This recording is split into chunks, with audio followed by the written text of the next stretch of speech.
give a round of applause for Ron Green. I live in Mudflap. In Mudflap, everything is not as it seems. For instance, these glasses I'm wearing. These glasses don't have any lenses in them. Fellow at the Mudflap Baptist Church said, Ron, those glasses look like they don't have any lenses in them. I said, well, you heard Invisaligns? These are Invisaligns. I've had my eyes operated on. I don't need glasses. So why do I wear them? Because they cover up the bags. There's a sign outside, home of too many flies. One fly is too many. Things don't always as they seem. Too many was a man born back in the 30s. The reason I call him too many was he had a full-size extra big toe on each foot. And the boy could run. His last name was Flies, F-L-Y-Z-E. Things are not always as they seem. We refer to inanimate objects like hurricanes in the masculine and feminine, right? Hurricane Katrina, Hurricane Andrew. A computer science teacher out of college divided the class, male, female, to come up with 4 reasons why we should refer to computers as male or female.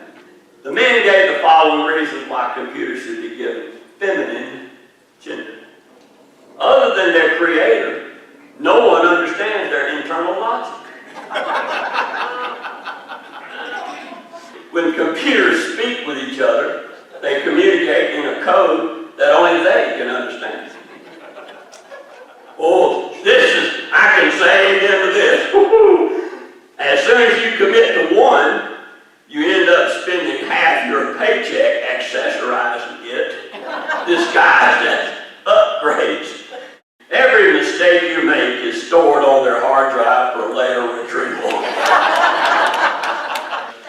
Now, the women gave the following reason why computers should be given the male gender. Computers have a lot of knowledge, but still they need our help with difficult things. Computers are supposed to help you solve problems, but half the time they are the problem. As soon as you commit to one, you discover had you waited just a little longer, you could have gotten a better model.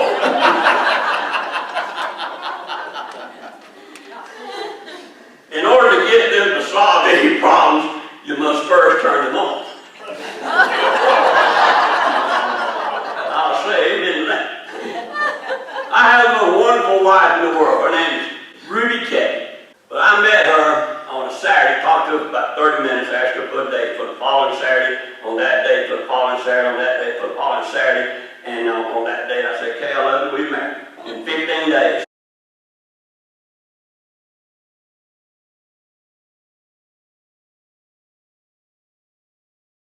She was not the only child of a wealthy family.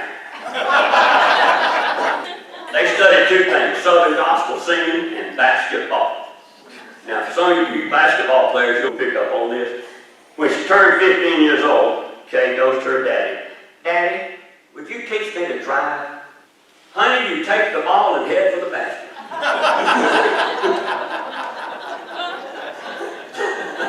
When I go before young folks,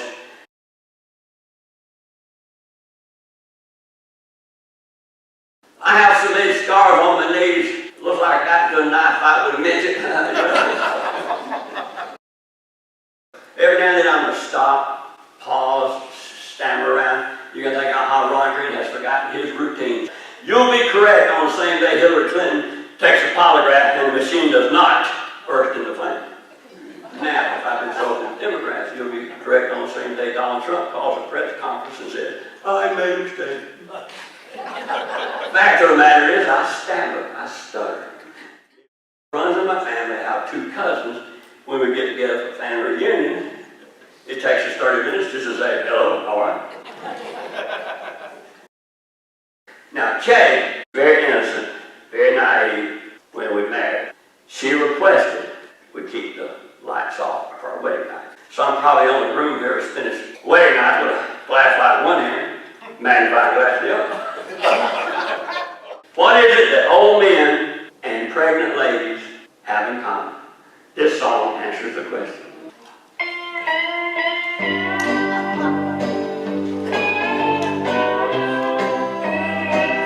Well, obviously, something's wrong with me. I'm dancing around, not touching the ground. I hope I don't sneeze. Take pity on me. For can't you see, I've got to pee. For a back of my bed is running down my leg. Now more bad news is filling up my shoes. I drink too much tea. Bad habit, you see. Its effect on me makes me go weep, weep. How many of you remember this tune? You're cheating hard, Hank Williams Sr.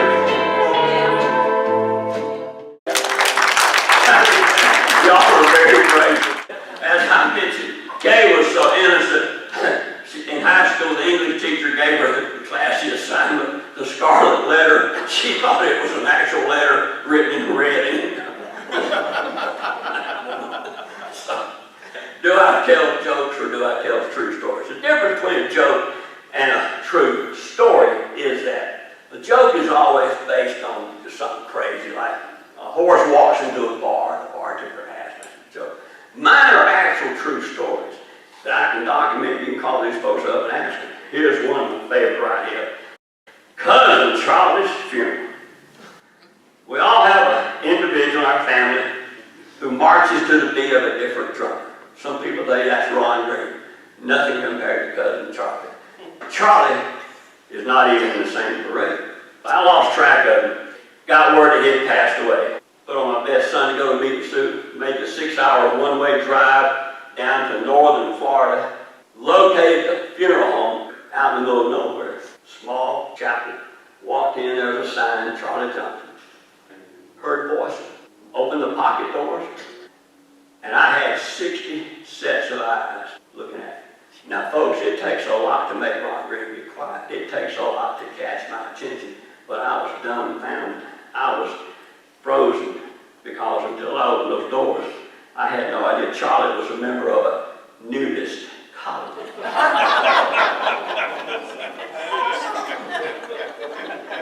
What brought me out of my catatonic state was being squeezed very hard. Looked down into the upturned, tear-stained face of a lady who struck me right about here. I didn't want to contemplate where the rest of her was striking me. You must be a relative of our dear friend Charlie. What gave it away? The fact that I wasn't wearing clothes. Mr. Green, what with you being a relative, would you mind sharing some remembrances of Charlie? Cousin Charlie was a plain man, very unassuming man, very humble man. He would do anything for anyone. In fact, he would give the shirt off his back to a stranger.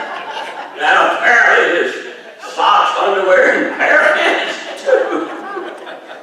Then I saw the sign, and I said, Ron Green, you should have known something was different. Thank you very much for watching this video. I look forward to working with your group in the future.